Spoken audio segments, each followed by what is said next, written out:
Hello everyone, myself Paula Makwana, Assistant Professor of EC Department at LJ Institute of Engineering and Technology. Welcome to the session of Satellite Communication. In the previous session we have finished unit number 10. In today's session we are going to start unit number 11, that is the last chapter of satellite communication, that is satellite, mobile and specialized services.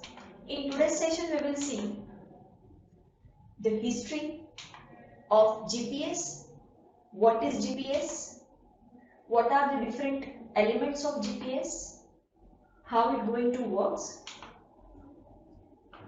at which frequency we are going to use a GPS, what are the limitations and what are the applications of GPS. So, before starting what do you mean by GPS, let us first study the history of GPS. First of all, GPS is also known as nerve star. The full form is navigating by stars. That means it requires a clear night and a careful measurement for a most widely used for centuries. That's why this GPS project was developed in 1973 to overcome the limitation of previous navigation system. Apart from that, it was created and realized by the US Department of Defense, which originally runs a 24 satellite. That's why we need to study GPS. So, what is GPS?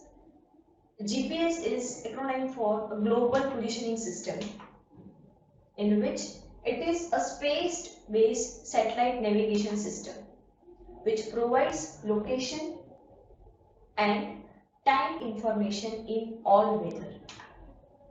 Apart from that, the GPS system is maintained by United States government and it is freely accessible with GPS receiver by anyone, right? So, we are first focusing on a brief overview of GPS. As I told you that GPS means nerve star. It is a navigational satellite timing and ranging global positioning system, that is nerve star GPS. So it basically consists of 30 plus GPS satellite in MEO. MEO stands for medium earth orbit, which has a distance from the surface of earth is 2000 km to 35,000 km, that we have already discussed in the earlier chapters. So it is made up of 24 satellites which is working in harmony, which are known as a satellite constellation. So for that, this GPS is mainly used for the navigation, surveying and the map making. So what are different elements of GPS? There are basically three elements, or we can say three segments. First is space segment, control segment and the user segment. We will see this all segment one by one. This is a space segment in which it includes a satellite. Second, this is a control segment in which we are going to monitor the position of user continuously and we are going to make a controlling of that particular user's movement. And the third one is the user segment in which it includes a user. Alright. First we are focusing on the space segment. So the GPS satellite which fly in the circular orbit at an altitude of 20,200 km with a period of 12 hours. So for that we need a power supply. So they are going to power by a solar cells and the satellite will continuously orient themselves to point directly to the solar panel, and our solar panel is directly pointed towards sun, right? And the antenna which is pointed towards the earth, because we are continuously transmitting and receiving the signal, right? And our orbital planes which are centered on the earth. So we can say that at least 6 satellites are always within the line of sight from any location on the planet, right? Now, second, the control segment. It includes 3 entities: master control system, monitor station, and the ground antenna. Now, what is master control station? The master control station means it is responsible for the overall management of remote monitoring and transmission sites. Second, the checkup will be performed twice a day by each of 6 stations as the satellite completes the journey around the earth. So, we can reposition a satellite to maintain the optimal GPS constellation.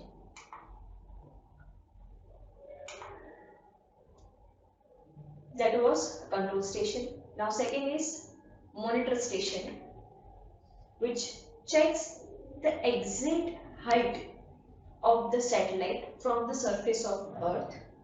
What is the exact position on which orbit satellite lies, and at which speed a satellite is going to be rotated around the Earth. So monitor station will check all these possibilities of satellite, that is altitude, position, speed, and the overall health of orbiting satellites.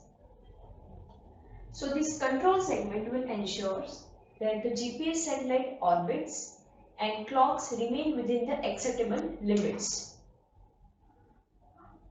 So a station can track up to 11 satellites at a time. So this checkup is also performed twice a day. Now, the third element is ground antenna. So what is the use of the ground antenna? So the ground antenna will monitor and track the satellite from the horizon to horizon. It will also transmit a correction information to individual satellite. That means it will also correct, or it will also receive the signal if it is required to correct the position, speed, altitude, and the velocity of satellite. And it communicates with the GPS satellite for command and control purpose. The third segment is the user segment. In the user segment, the GPS receiver will be there. That means it actually consists of an antenna which is tuned to a specific frequency which is transmitted by the satellite. Second, the processor to process that received signal. Third, a clock pulse. Why? Because we need to trigger the processor. So it is basically a crystal oscillator is there. So these 3 are included in the GPS receiver. Apart from that, it can also include a display for showing location and a speed information to the user. So this receiver is described by its number of channels, right? So we can say that at the user side, these 3 elements must be present, right? So as of now, the receivers usually have between 12 to 20 channels for a single user. We can see the example of a GPS in which you can see over here, this 2 are my satellites. So satellites are included in the space segment, right? This is our Earth. This on Earth, monitoring station is there, and the user segment, a receiver is there. GPS receiver is there, right? If the user is moving from one place to other place, so it is going to be continuously monitored by this monitoring station, and the signal is going to be transmitted to the space segment. Alright, so in the ground segment, Earth station is there. In the space segment, satellite is there, and in the user segment, GPS receiver is there, right? So now we are focusing on the working principle. The basic geometric principle is we are able to find a one's location if we know the distance from other, which is already a known location, right? So what are the different things which we can determine? First of all, it is the current location of GPS satellite and the distance between receiver's position and the GPS satellite. How? The distance between receiver's position and GPS satellite will going to be worked by a GPS receiver, which can tell its own position by using the position data of itself, and they are going to be transmitted and compare that data with 3 or more GPS satellite, right? So how to get the distance to each satellite? So first, we are measuring the amount of time which is taken by the radio signal, or we can say a GPS signal, that is going to be traveled from the satellite to receiver, right? Second, the radio waves which travel at the speed of light, that is about 1,86,000 miles per second. So we are focusing on the calculation of distance.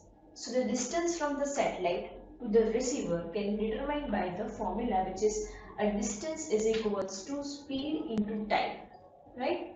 So the receiver's position we can easily find out from this formula. Now the distance measurement from the two satellites, this is a two satellite which we can see over here, that it limits our location to the intersection of two spheres, right, which is a circle.